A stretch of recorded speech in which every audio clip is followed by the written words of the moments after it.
السلام عليكم ورحمة الله وبركاته. الحمد لله نحمده ونستعينه ونستغفره ونؤمن به ونتوكل عليه ونعوذ بالله من شرور أنفسنا ومن سيئات أعمالنا من يهده الله فلا مضل له ومن يضلله فلا هادي له ونشهد أن لا إله إلا الله وحده لا شريك له ونشهد أن سيدنا ومولانا محمدا عبده ورسوله. أما بعد فأعوذ بالله من الشيطان الرجيم. بسم الله الرحمن الرحيم. يا أيها الذين آمنوا اذكروا الله ذكرا كثيرا وسبحوه بكرة وأصيلا. وقال النبي صلى الله عليه وسلم عن ربه عز وجل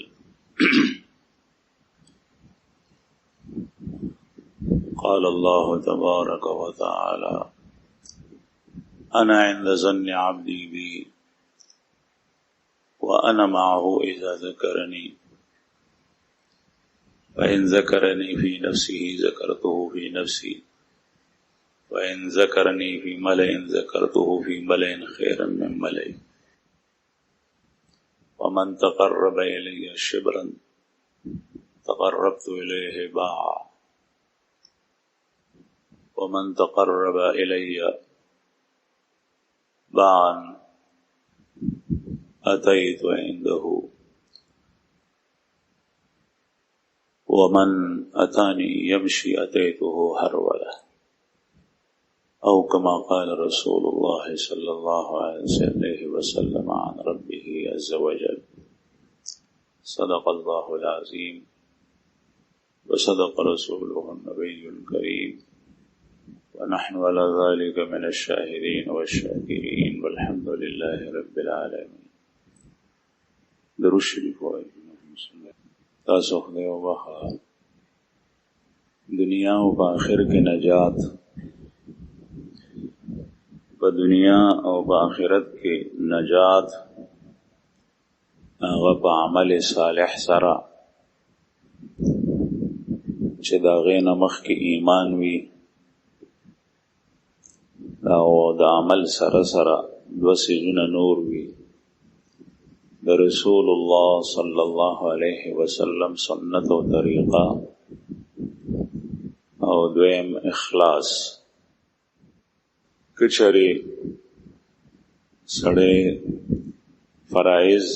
او واجبات په خپل ځای راوړي لیکن په الله جل شانه باندې ایمان نشته، یا د الله په پیغمبرانو ایمان نشته، یا په یو پیغمبر باندې ایمان نشته، یا د الله په کتابونو ایمان نشته، یا یو کتاب نه مني نور ټول مني، یا د قطعي دلایلو ثابت بدیهی عقاید هغه نه مني، جنت حق ته جنت نه مني، دوزخ حق ته دوزخ نه مني، د قبر نه پورته کېدل دا حق دی او ثابت دی، د قبر نه پورته کېدل نه مني، د حساب کتاب د پاره د الله جل شانه په وړاندې پیشي حق تا نور هر څه مني، لیکن د حساب کتاب د پاره د الله په وړاندې پیشي نه مني، نو دې سړی ایمان نه دی محفوظ کړی. دا چې کوم یو عمل کوي هغه په کار نشي راتلی، ځکه چې ایمان دا بنیاد دی د اعمال صالحه او دپاره. ایمان وی ته په باندې نور آبادی او عمارت ودرولی شي، او چې ایمان نی بیا په نور آبادی نشي خجولی، ځکه چې بنیاد نشته. خشت اول چون حد معمار کچ تاسو ریا میرا بد دیوار کچ، چې کله لاندنی خخته او بنیادی کاڼې هغه کوک شو، خطا شو، په هغې د پاسه چې څومره دیوال ته ودرې هغه ټول به کوک روان، هغه به په سال برابر ني، او چې کله کوک شو د پاسه چې به بوج رالو بیا به غورځېږي. بغیر د ایمان نه هیڅ عمل نه دی معتبر. بیا دویم شرط اعمال آغا چې رسول الله صلی الله علیه وسلم چې کوم طریقه او شریعت راوړی دی پاغي کی یا اصولی طور سره هغه اصولو کې داخل وي او یا جزئیاتو کې داخل وي. دریم شرط په دغه عمل کې اخلاص دی چې ریا په عمل کې رااله الله جل شانه ریا والا عمل نه قبلې چې دا الله نوم ته وته دا الله یاد ته وتل هغه عمل عند الله قبلېږي نه هغه د بل چا لپاره شو. حدیث مبارک ته من صلى يرائي فقد اشرك ومن صام يرائي فقد اشرك ومن تصدق يرائي فقد اشرك. جس نے نماز پڑھی دکھاوے کے لیے تو اس نے اللہ کے ساتھ شریک ٹھہرایا. چا موضوع کو د خودنې لپاره د ریا لپاره د الله سره شریک وګرځول. چا روزه ونیوه چې چا صدقه ورکړه یو نیک عمل یې وکړو او د ریا لپاره یې وکړو د الله لپاره نه. نیک عمل وکړه او الله ته وښیه او الله جل شانه په تیاره کې لیدل کوي او په رڼا کې د خلکو په مخ کې هم تاویني او د خلکو نه پټ دې ویني په کور کې دې ویني او بهر دې ویني په بازار کې دې ویني او په جمعات کې دې ویني. ستا عمل په جمعات کې د خلکو په وړاندې سم وي او چې کله بازار ته لاړ شي عمل دې د شرع خلاف دی نه الله جل شانه هلته هم تاویني. او دین اسلام باغې کې صرف او صرف د عبادت او ذکر نه دی بلکې معاملات پکشتا معاشرت پکشتا عقیده پکشتا اخلاقیات پکشتا آداب یو جز پکشتا. یو ځل یو یهودی یو مسلمان صحابی ته په لار په مخه ورکو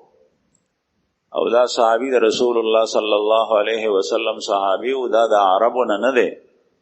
بلکہ فارسی و نسل لے عجمو نه دی. حضرت سلمان فارسی رضی اللہ عنہ دا د ایران د علاقې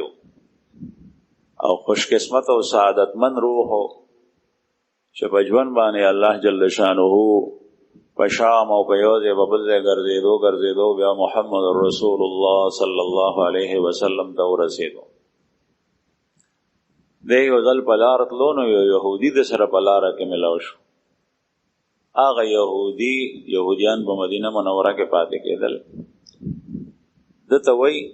او دا سوال په باندې کول د اعتراض په شکل کې د پیغور په شکل کې د طنز په شکل کې چې دی او شرمېږي او حیا وکړي ورته وی قد علمکم نبیکم کل شیء حتى الخراء علمکم نبیکم کل شیء حتى الخراء. ستاسو دا پیغمبر خو عجیبه سړی دی تاسو ته هر یو شی ښیي تر دې چې تاسو ته دام ښیي چې قضای حاجت به څنګه کې قضای حاجت ته به څنګه کېنې. نو حضرت سلمان فارسی رضی الله عنه په دې سوال باندې ونه شرمېدو. زمونږ په پټکي پورې چې څوک وخاندي نو مونږ پټکی لري حالانکه زمونږ خوږ پیغمبر صلی الله علیه وسلم پټکی په سر کړی دی. ولی ملری کو آج معاشرے میں یہ چیز نہیں چلتی. زمونږ ګیرې ته چې څوک وګوري او ویې خاندل نو دا د هغه خپله سزا ده. د الله د رسول په سنتو پورې خاندي دې ګیرې لرېږي. ولې خلک دې پورې خاندي؟ زما په کمیس پورې په کورتې پورې چې چا وخاندل نو زه هغه لرې کړم او زه هغه انداز باندې کمیس جوړ کړم چې کوم د انګریزانو لباس دی. ولې دې پورې خلک خاندي؟ په ځای د دې چې مونږ نورم په دین کې مخکې شو د رسول الله صلی الله علیه وسلم سره د غی پشان شکل اختیار کو په لباس کې په پوشاک کې په معاشره کې په رهن سهن کې، په استوګنه کې، په آدابو کې، په خوراک سکاک کې نه، هغې نه خلاف شرمیږو په هغې نو پریږدو هغه عمل. نو حضرت سلمان فارسی رضی الله عنه باندې یهودي دغسې اعتراض وکړو، وایي ستاسو دا پیغمبر خو تاسو ته د قضای حاجت طریقې هم ښایي، حالانکه دا خو داسې شی دی چې دې څه نه سړی نفرت او کرکه کوي. حضرت سلمان رضی الله عنه ورته وفرمایل نعم، او هغه مونږ ته دا م وایي چې کله مونږ قضای حاجت ته ځو نو مونږ ځان سره 3 لوټي یوسو، بثلاثه احجار، 3 کاڼي ځان سره یوسو، او چې مونږ کله قضای حاجت ته کینو نو چې قبلې ته زمونږ شام را نشي او مخ مم را نشي، دا هم راته ښیي. نو چې څومره د استنجا او د قضای حاجت طریقې وي او آداب وي او زمونږ په شریعت کې شته دی، هغه حضرت سلمان رضی الله عنه هغه ته بیان کړي، او په دې بیان کې هغه ته جواب ورکو، هغه دا چې دا خو د یو دین د کمال نښه ده چې په هغې کې هر جزیه موجود وي، دا کامل دین دی. دین هغې ته وایي داسې د اصولو او د جزئیاتو مجموعې ته وایي چې په هغې کې د هرې مسلې حل وي. په دین اسلام کې د هرې مسلې حل شته، د هر یو څیز طریقه پکې شته. د واده ښادۍ څه طریقه ده، د غم څه طریقه ده، معاملات به څنګه کې، د ټولې طریقې پکې شته دی. اجاره به څنګه یې، اخیستل خرڅول به څنګه یې، د بایع په مشتري څه حقوق دي، د مشتري په بایع څه حقوق دي، دا ټول شته. نو دا خو د دین د کمال نښه ده. د نورو خلکو په دینونو کې دا شی نشته دی، د هغوی دین محصور دی یو حده پورې. او نن سبا دغه یهود او نصارا د مسلمانانو دین دا مقید کول غواړي تر جمعاته پورې.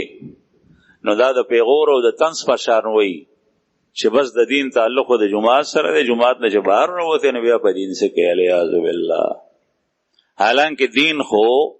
په جمعات کې هم دی، دین په حجره کې هم دی، دین په مساجدو کې هم دی، دین په اسواق او بازارونو کې هم دی، دین په بهر هم دی او دین په کور کې هم دی، دین په عقیده کې هم دی او دین په عبادات او معاملات او معاشرت او اخلاقیاتو کې هم دی. هر یو څیز کې د دین خیال ساتي.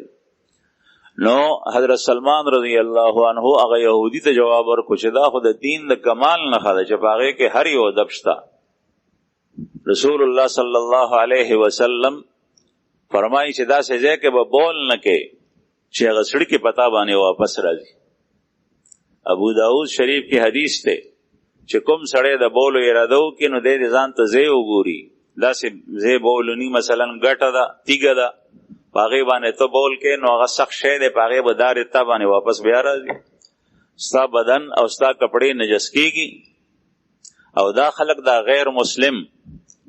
د یهود، د نصارا، دی ځان ته د وړو بولو دپاره د ولاړې ځایونه جوړ کړي، په دې پتلونانو باندې، په دې پتلون باندې دا بول بهیږي، پروا یې نه، ځکه چې هغه انسان خدای نه زناور دی، موږ هغه کوي نه. د پاک پلیت خیال د هغه په دین کې، د هغه په مذهب کې نشته. هغه صرف خپل ظاهر او خپل ځان هغه صفا ساتي، په هغې باندې کریم پاوډر اومږي، ټوت پیسټ اومږي په غاښونو باندې، لاندې تر دې پورې دا چې د هغې په استنجا خانو کې په بعضې ملکونو کې په ټول ملک کې ګرځه، په هغې کې په استنجا کې یعنی بیت الخلا کې، په ټټۍ کې، باتروم کې، واشروم کې مسلم شاور نشته. مسلم شاور هغه بمبا چې په هغې باندې ته استنجا کې، ولې؟ ځکه چې هغه استنجا کوي نه، د دې خبرې هغې ته ضرورت نشته. دغسې اوچ په اوچه وپاسي او دی به ټول ککړ وي، خپلې کپړې به ځان ته خرابې کړي، ولې؟ په هغې باندې د خلکو نظر لګي نه، دی خو خپل ځان خلکو ته خول غواړي، هغه ځای خلکو ته ښکاري نه، د هغې د صفا کولو څه ضرورت. د مسلمان ژوند هغه پاک، د هغه باطن یعنی د لویو بولو د وړو بولو ځای رسول الله صلی الله علیه وسلم فرمایي دا و پاک ساتي، استنجا وکړي. بهرحال په دې دین کې هر یو شی شته،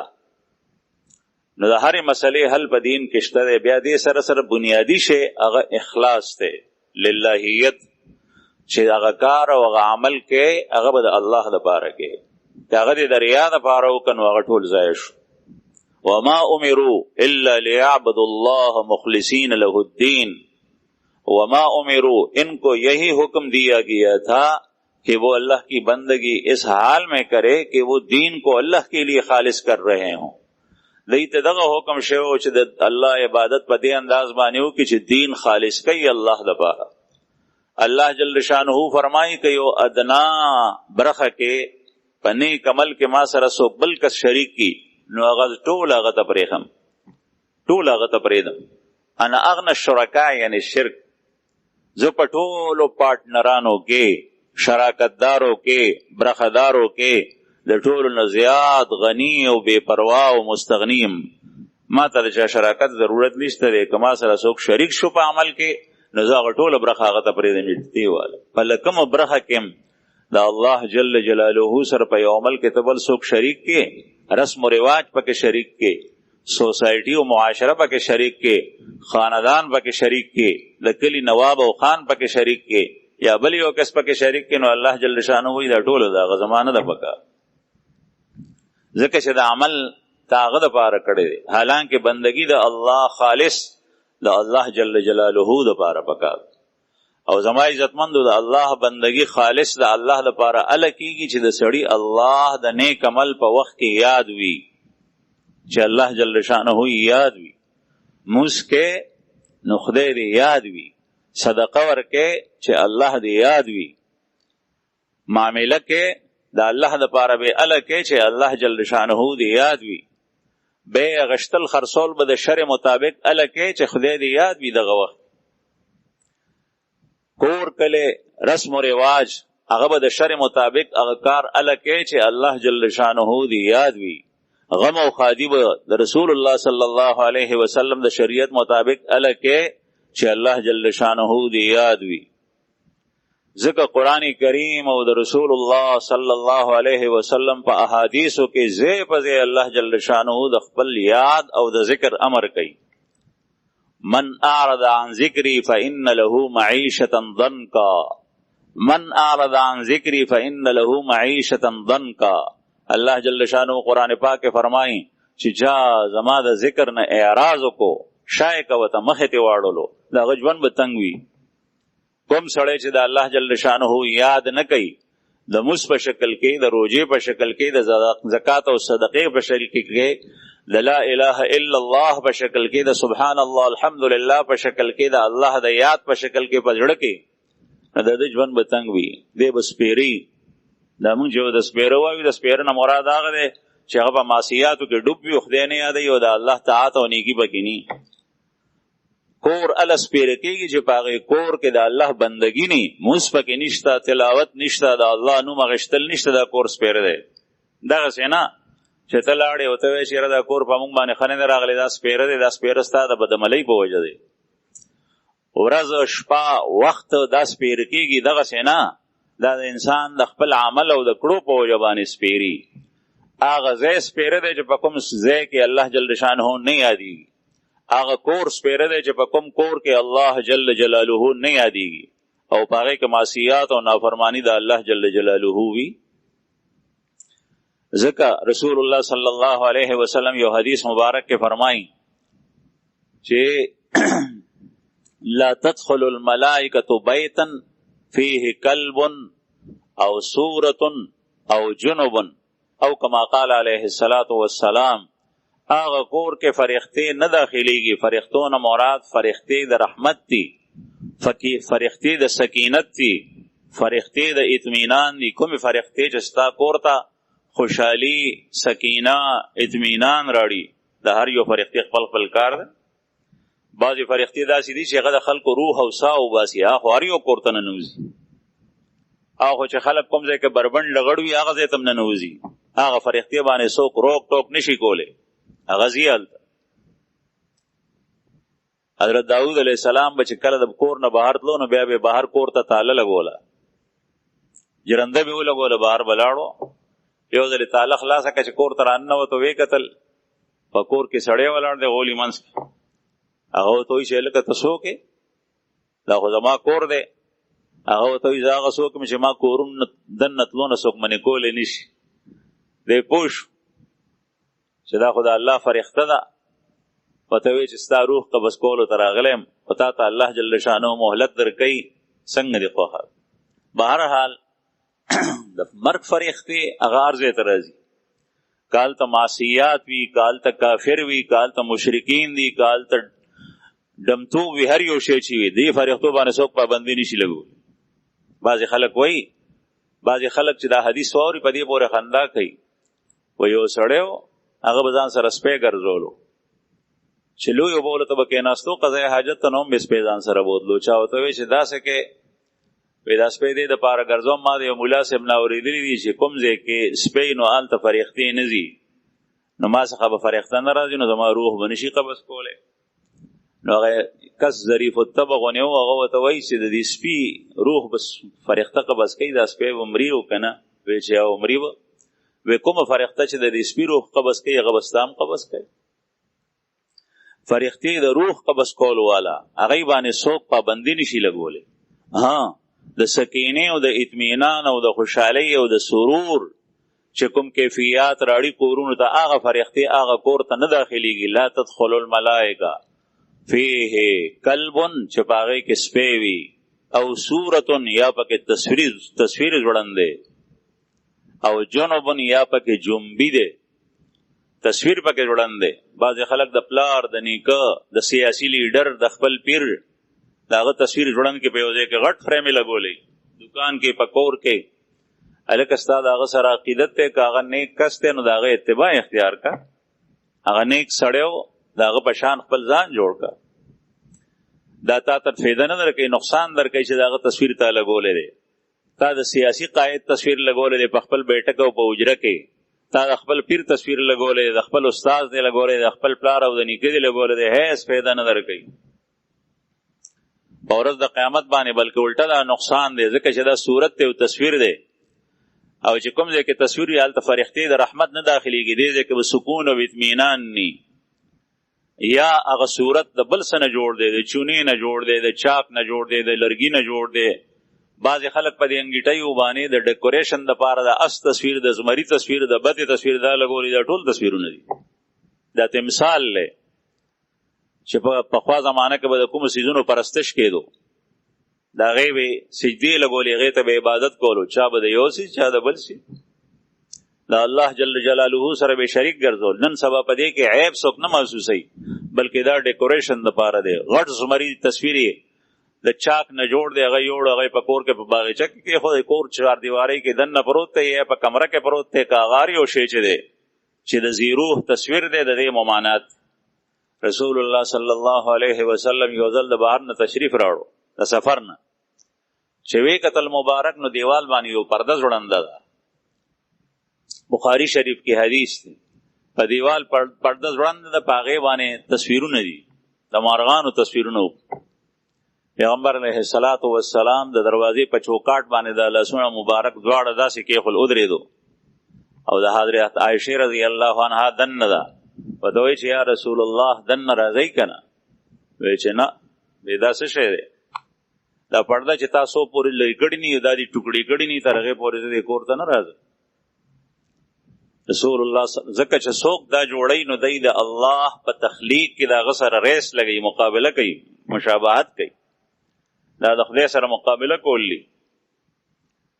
ام المؤمنین حضرت عائشہ رضی الله عنها هغه پرده راکوزه. نن سبا د کوم سړي بیٹک، دغه دکان، دغه کور څومره کسان دي چې هغه خالی د دې ځای، چا د څه دپاره لګولی، چا د څه دپاره لګولی. بهرحال حدیث مبارک کې راځي لا تدخل الملائکه بیتا فیه کلب، چې په هغې کې سپی ساتلی دی، په هغې کې فرښتې نه راځي، دا کور سپیره دی، په هغې کې نحوست دی، ځکه چې د رحمت فرښتې پکې نه راځي. کومې فرښتې چې سکینه راړي هغه پکې نه راځي، کومې فرښتې چې د زړه سرور او خوشحالي په یو کور کې نازلوي هغه فرښتې پکې نه راځي. او یا پکې تصویر وي، یا جنوبن جنبي وي. جنبي نه مراد هغه ښځه او هغه سړی چې په حالت د جنابت کې وي او ځان نه پاکوي، په حالت د جنابت کې دی، غسل پې وړېدلی دی، ځان نه پاکوي، ځکه چې مونځ اودس کوي نه، دا پاسېده یا دی پاسېدو، مخ لاسې ووینځلو، غسل نه کوي، په ده باندې د مونځ وخت واوړېدو. که یو سړی دی د ماسخوتن مونځ یې کړی دی، په حالت د جنابت کې شو، او بیا چې کله د سهار وخت شو، اذان وشو، دی بیا پاسېدو، مونځ یې وکړو، او بیا د سهار مونځ ته جومات ته راغلو، نو دی پکې نه دی داخل. ځکه چې په ده باندې دومره وخت نه دی اوړېدلی چې دنه یو مونځ قضا شوی. دې نه مراد هغه کس دی چې هغه نه کم از کم یو مونځ دغسې لاړ شي دی پروت یا دوه مونځونه یا درې یا زیات. لکه بعضې خلک چې د هغوی د مونځ اهتمام نی مونځ نه کوي، هغه ښځه او هغه سړی په دې کې داخل دي. هغه کور سپیري په هغې کې فرښتې نه داخلي. د سپیروالی په دې وجه باندې دی چې په هغې کې معصیت وي، د خدای نافرماني وي. نو عرض مې دا کول زما عزتمنو چې د الله جل جلاله ذکر د الله یاد چې نی د سړي خدای نه یاد، او چې الله یې نه یاد نو په هغې عمل کې به اخلاص سره شي. په هغې کې خو به د ده نظر په بل څیز باندې وي. د سودخور نظر په سود باندې دی ځکه چې خدای یاد نه دی. که چېرې خدای یاد وی دی به د سود د حرمت نه خبرو، د به د هغې نه ځان بچ کولو. رشوت خور نظر په مال باندې وي، په الله باندې نی، خدای نی یاد، مال یاد وي. ځکه خدای رشوت اخلي. که چېرې د ده خدای یاد وی، الله یاد وی، نو بیا به رشوت نه اخیست. کوم سړی چې کوم فرایض او واجبات ترک کوي او پرېږدي او د هغې احتمام نه کوي، د ده الله جل شانه نه دی یاد. د ده د خپل ذات سره نفس سره مینه ده، د ده خپل آرام او سهولت خوښ دی. د ستړي ستومانې په هغې کې ځان نه مبتلا کوي. یاره دا خو ګران کار دی. نو عرض میں دا کول زما عزتمندو قرآن کریم کے زی پزی اللہ جل شانہ فرمائی یا ایوہ الذین آمنوا اذکروا اللہ ذکرا کثیرا وسبحوه بکرتا واصیلا. اے مومنانو دا اللہ ذکر او دا اللہ یاد ډیر ډیر کوي، دا اللہ یاد ډیر ډیر کوي او داغه پاکی بیانوي سحر او ماخام. چې ته کله دا الله ذکر او دا الله یاد ډیر ډیر کې او داغه پاکی بیانې نو ستاسو بیا په نورو معاملاتو کې خدای یادي.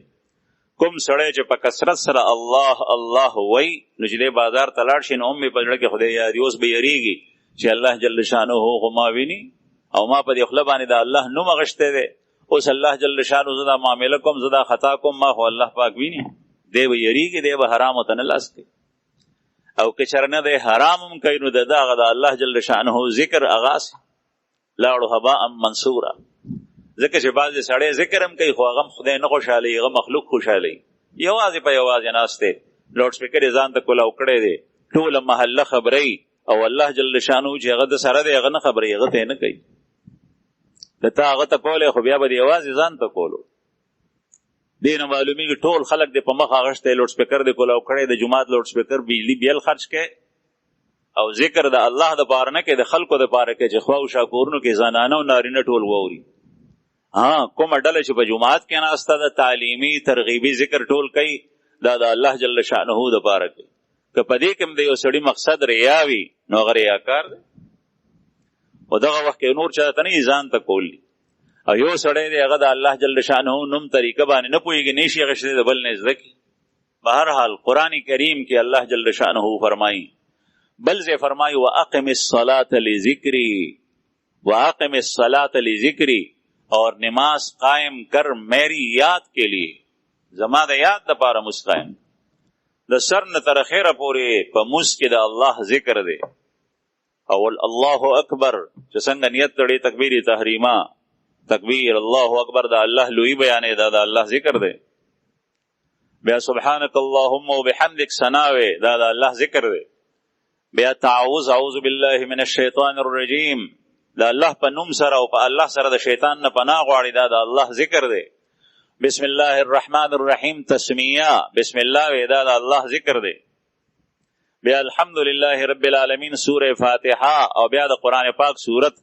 د قرآن کریم تلاوت دا د ذکر اعلی درجه او کیفیت. بیا پر رکوع تلاړ شي تکبیر سره او پر رکوع کې سبحان ربی العظیم تسبیح بیانې دا د الله ذکر. بعضې سړی هر څه په دې خوله باندې راولي، د دنیا ګپ شپ لګوي، لیکن د الله ذکر د دې بدقسمته په قسمت کې نی. د الله د ذکر سره بس نفرت دی. کله یو خیال د ذهن ته راشي، کله بل، کله شیطان په یو طرف دوکه کېږي بل په بل طرف. 2 غنټې مسلسل 3 غنټې که دی چا سره ګپ شپ لګوي په هغې دی نه ستړی کېږي. په هغې کې غیبت هم راځي، په هغې کې غلطې خبرې هم راځي. کثرت کلام سره سړی کله کله ګډې وډې وایي، باغی باندې پروا نشته، لیکن د الله جل جلاله تسبیح، د الله تحمید، حمد و ثنا، د الله پاکی، د الله لوی بڑائی، تکبیر، د الله تحمید الحمدللہ، شکر ادا کول، دا د په خپل باندې نه راځي. نو عرض مې دا کول زما عزتمند چې د رسول الله صلی الله علیه وسلم باندې چې کوم کلام الله پاک نازل کړي د ابتدا نه تر انتها پورې دا ټول د خپل دا ټول کلام ذکر دی. دغه وجه دا چې کوم یو سړی د قران کریم په ترجمه او په تفسیر باندې نه پوهیږي او د قران پاک تلاوت کوي نو هم پکې اجر شته. داسې خلک براشي تا ته وایي چې په دې کې اسم نشته. رسول الله صلی الله علیه وسلم فرمایي من قرأ حرفا من کتاب الله فله به حسنه، چې څوک د کتاب الله یو ټکی اولولي هغه کې د لپاره نیکی ده. لا قول الف لام میم حرف بل الف حرف لام حرف میم حرف. زدانه مم چې الف لام میم یو حرف ته پدې کې الف بل حرف ته لام بل میم بل او هر یو باندې لس نه کوي د نو دیرش نه کوي.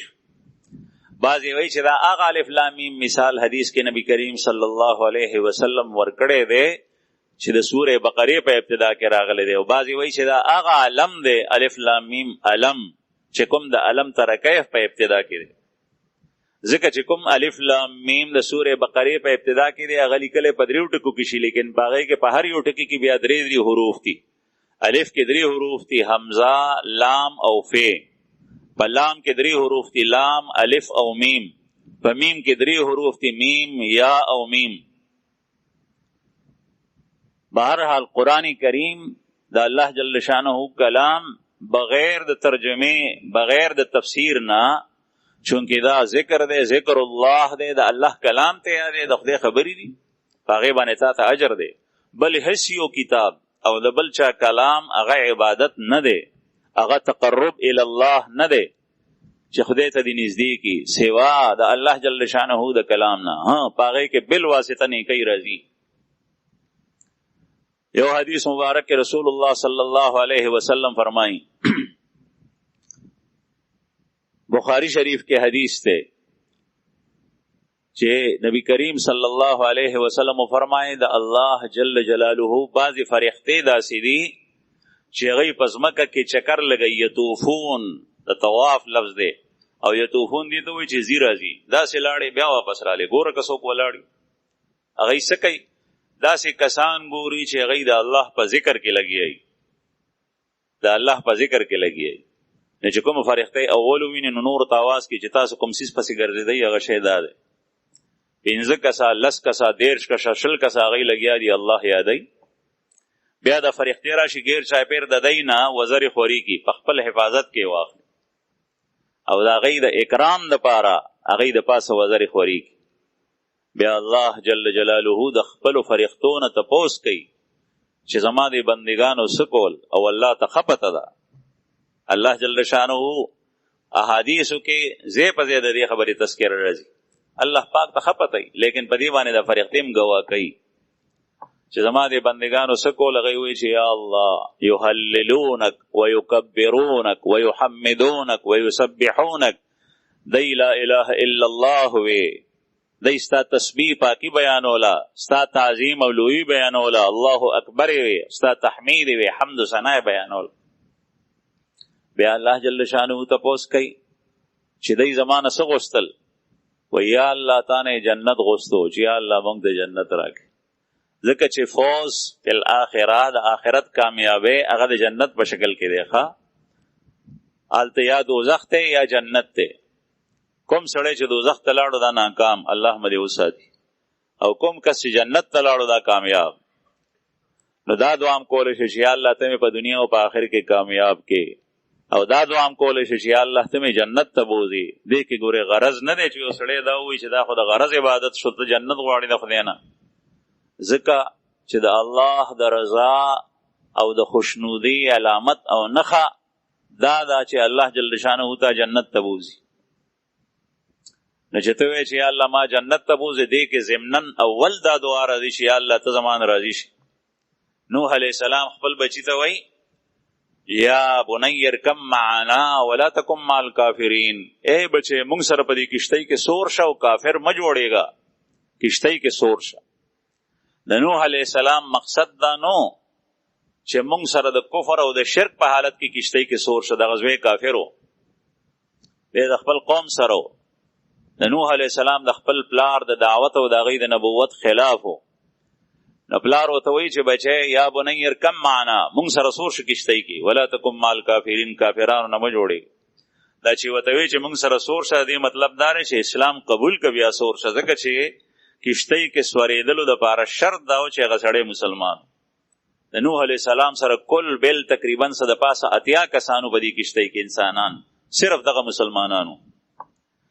1100 کاله تقریبا عمر دی 900 کاله قوم الله جل شانه طرف ته رابللی دی او په هغې کې دغه کسان مسلمانان شي او دغه اسلام راوړل مسلمانېدل په نوح علیه السلام او په الله باندې ایمان راوړل دا په هغې کشتۍ کې د سورېدو دپاره شرط اول دی نو چې ته دا دعا غواړې چې یا الله ما جنت ته داخل کې نو د دې مطلب دا دی چې یا الله ایمان مې نصیب کړي په دې باندې مه خفه کېږئ چې یو سړی وایي چې زه جنت غواړم دا خو ښه نه ده نه جنت غواړه د مغفرت دعا غواړه د ایمان د سلامتیا دعا غواړه د جهنم نه د دوزخ د بچ کېدو دعا غواړه فمن زحزح عن النار وادخل الجنة فقد فاز جو جہنم سے دور رکھا گیا اور جنت میں اس کو داخل کیا گیا تو وہی کامیاب ہوا چې کوم سړی د جهنم نه لرې شو او جنت ته داخل شو نو دغه سړی کامیاب نو عرض میں دا کول زما عزتمندو چې رسول الله صلی الله علیه وسلم فرمایل چې الله جل شانه فرښتونه تپوس کوي د ایمان څه غوښتل و یا الله جنت غوښتو بیا الله پاک فرمایي چې دی جنت لیدلی و نو فرښتې وایي چې نه نیو لیدلی دا تپوس د دې لپاره کېږي چې دا ایمان بالغیب دی دې ته وایي ایمان بالغیب په غیب باندې ایمان نه مې دی لیدلی خو الله وایي د ټولو کائناتو خالق او مالک وایي چې جنت شته مونږ وایو شته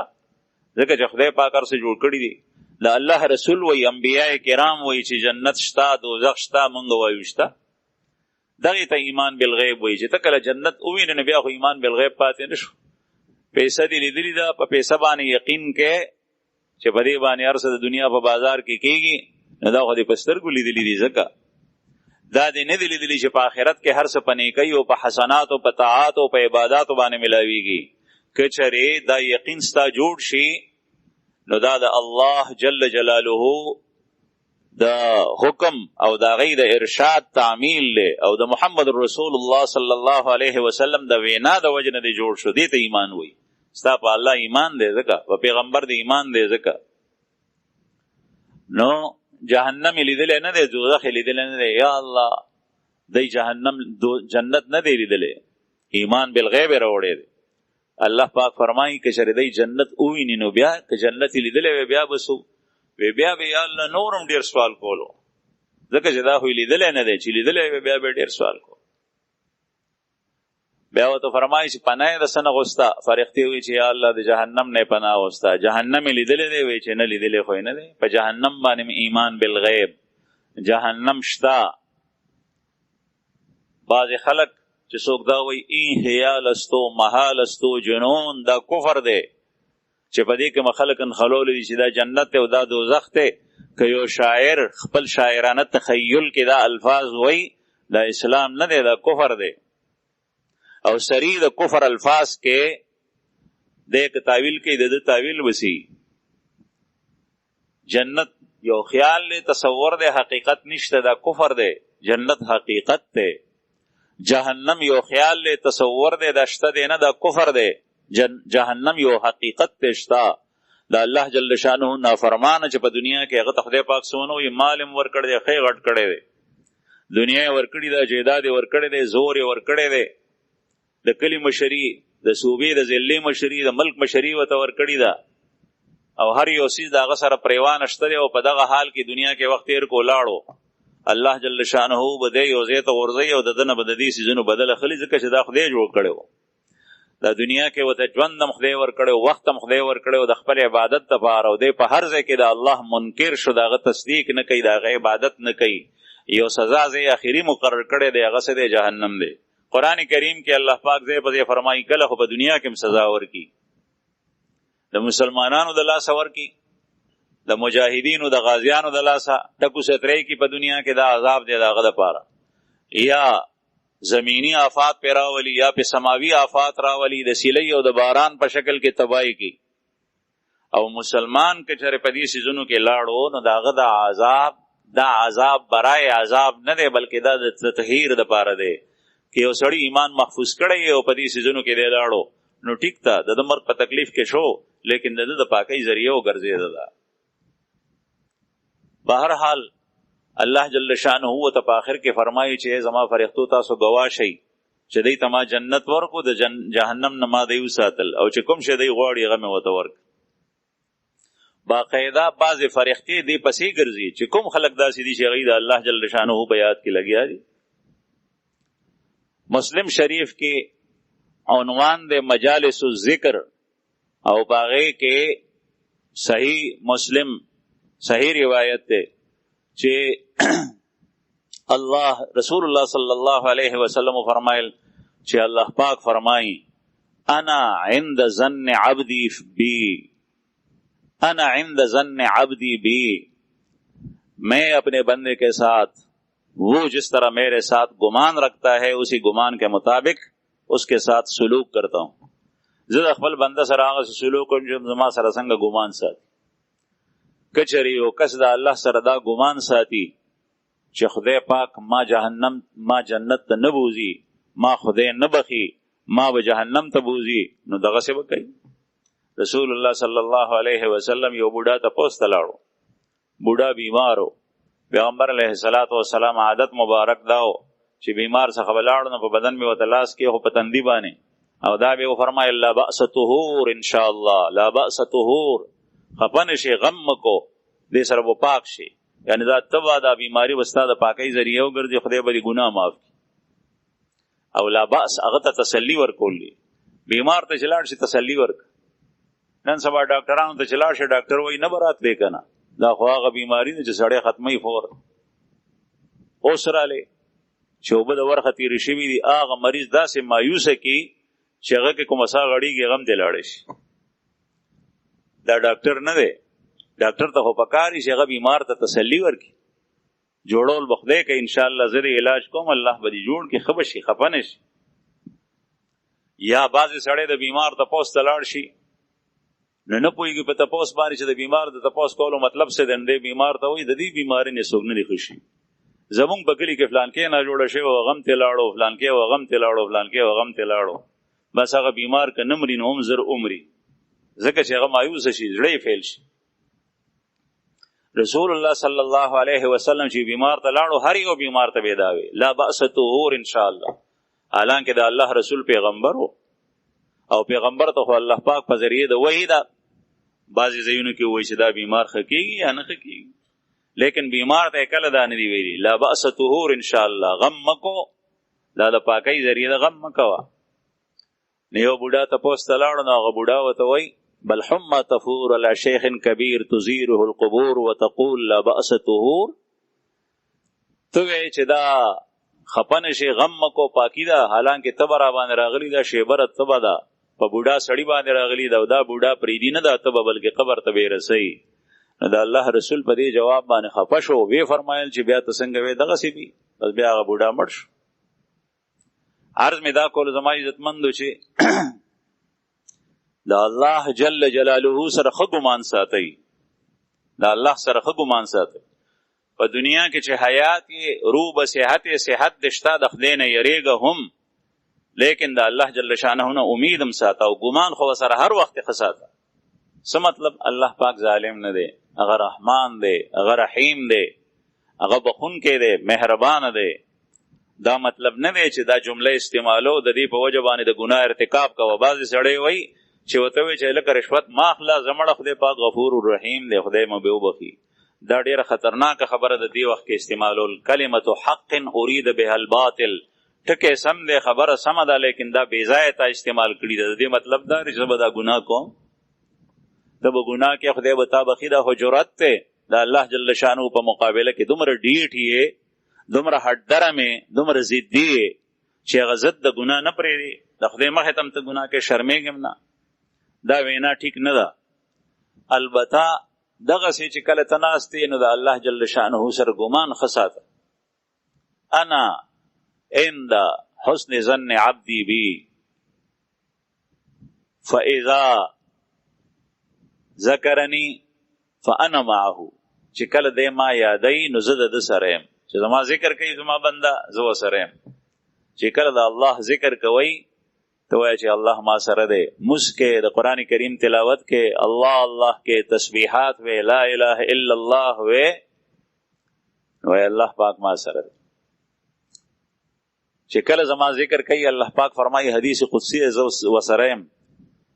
فإن ذكرني في نفسه ذكرته في نفسي کچره دې ما ځان ته یادای یوازې ناسته ما یادای ذکرته في نفسي زم یوازې یادو الله جل جلاله د بندا یاد کوي بندا یادای دا څومره لوی خبره ده چې زید او عمر بکر او استاو زماغونی کس ګناګار او د ګناهونو ډک او پته لګی نه زمون د خلینو څومره غړي وړي خبرې روزي غلاظتونو کې مبتلا یو او چې کله سړی د الله ذکر وکي سره د ایمان او الله پاک یادې دا څومره لوی سعادت کله چې تاسو د قومي اسمبلی مشر د صوبایي اسمبلی مشر نوم والی الکه په فلان کې حال کې ستانو مغشته او د من غټیږي او چې الله جل جلاله چې خالق کائنات ته رب العالمین دی هغه آیات کې دا څومره لوی خبره ده و اذا ذکرنی فی ملئ او چې کله ما په مجلس کې یاد کی ذکرته فی ملئ خیر من ملئه نو زه په داسې مجلس کې یادوم چې هغه د مجلس نه بهتر دی ځکه چې د مجلس د انسانانو مجلس دی د په شاندرونه د تناست او زما مجلس د الله جل شانو مجلس هغه د فرښتو هغه فرښتې چې هغه مقربین دي الله جل شانو ته ډیر نږدې دي بعضی فرښتې الله ته ډیر نږدې بعضی لري دي بعضی فرښتې داسې دي چې هغه سدرۃ المنتهى نه لاندې دي هغه زمکه تر کوزيږي اسمانونو کې ګرځي بره نشیتله بعضی فرښتې داسې دي چې هغه سدرۃ المنتهى نه بره دي هغه به حقیقت نشي را کوزيده بعضی فرښتې داسې دي چې هغه د الله جل جلاله عرش چت کړي دي کیفیت څه دی والله علم الله ته معلوم دی نو الله جل شانه ته مقرب فرښتې شته الله پاک فرمایي فاذا ذکرنی فی ملئ چې کله ما په مجلس کې یاد کی ذکرته فی ملئ خیر من ملئ نزل هغه نه بهتر مجلس کې دی یادو او ومن تقرب الی شبرا تقربت الیه ذراع چې کله څوک ماته یو لیش را نږدې شي نو زه هغه ته یو ذراع یو گز را نږدې شم یو لاس د دې مطلب دا دی د بنده نږدې کېدل الله ته په قدمونو سره نه دي بلکې دې نه مراد په اعمالو سره دي نیک اعمال کې ځکه چې الله ته فاصلو والو ته ضرورت نشته هغه تا سره دی او د الله نزدېکت په اعتبار د انعامات او احسانات او رحمتونو او برکتونو سره دی ومن تقرب الی ذراعا تقربت الیه باع او چې یو ذراع ما ته نږدې شي نو زه هغه ته یو کولاش نږدې شم ومن اتانی یمشي اتیته هرولا او چې څوک ما ته په خپل خپل روان شي قدمونو باندې نو زه هغه طرف ته منډې وم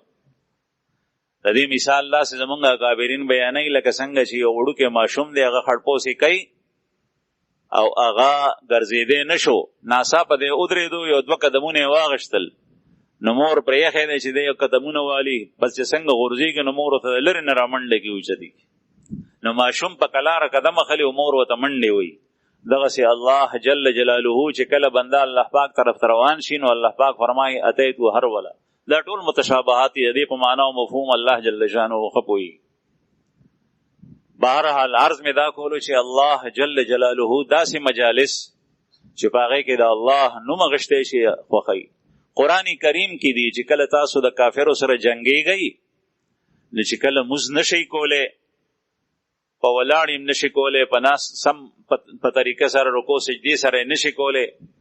جمع سره نشي کوله ځان ته نشي کوله بالکل نشي کوله نو دغه وخت کې کم از کم الله یادو دلته د الله د یاد نه مراد صرف دغه ذکر الله دی د مص په شکل کې نه لا اله الا الله تحلیل تکبیر تحمید تسبیح ذات مراد دی ځکه چې سړی جنگيږي مو په جواب باندې دام ویل شي او چې کله بیا فارغ شي نو بیا هغه سي مسکوي لکه څنګه چې تاسو ته الله جل شانه مخ کې ویل رسول الله صلی الله علیه وسلم یو صحابي رسول الله صلی الله علیه وسلم یو صحابي عبدالله ذوالبجادین داغه نوم مرادي. علامه ابن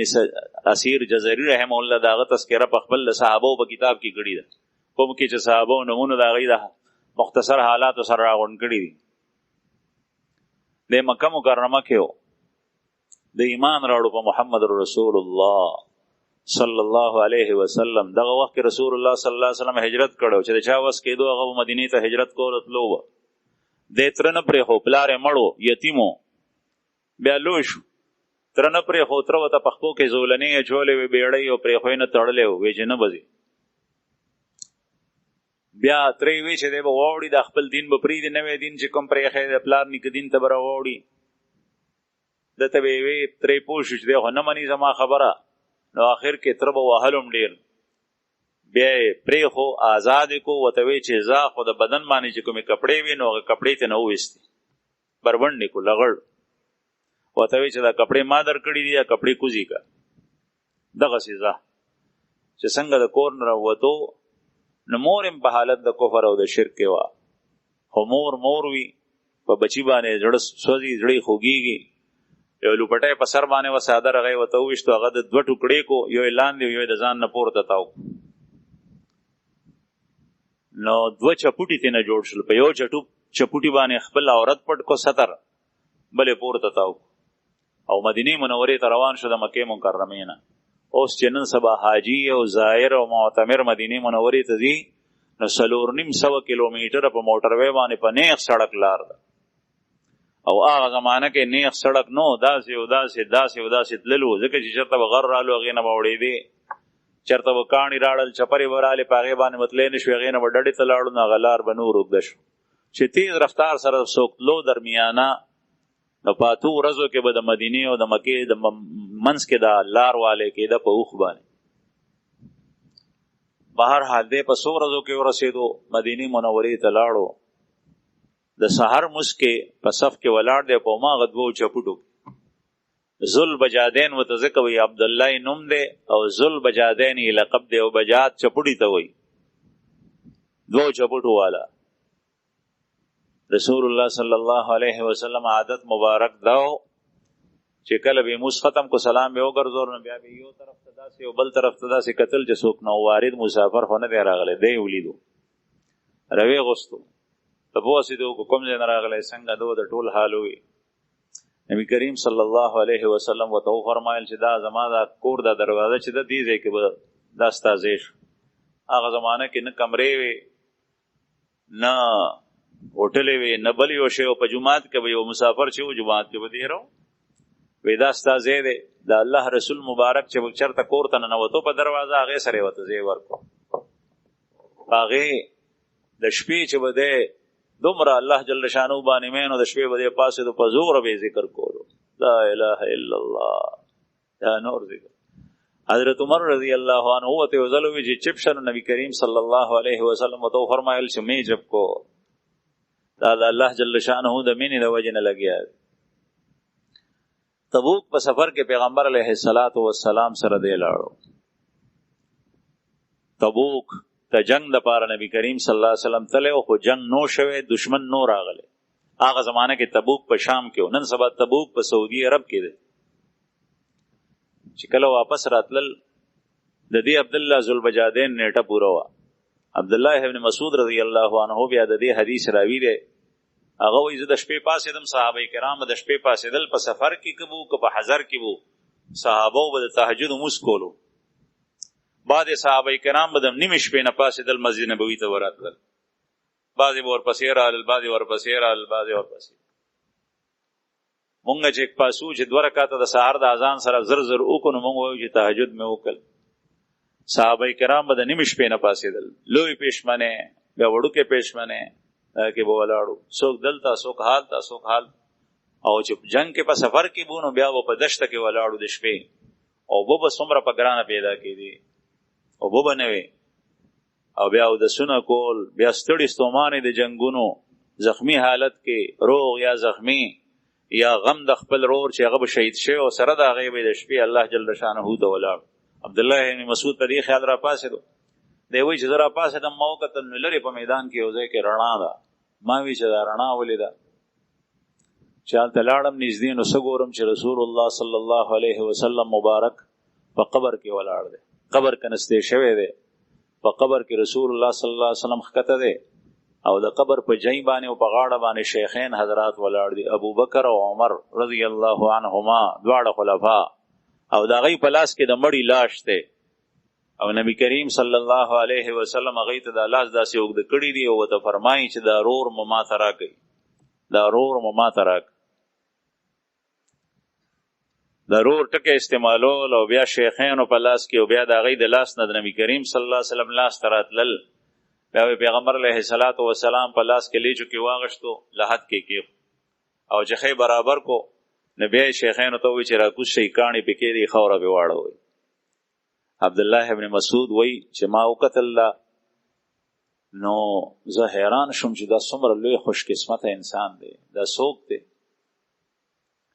بیا نبی کریم صلی الله علیه وسلم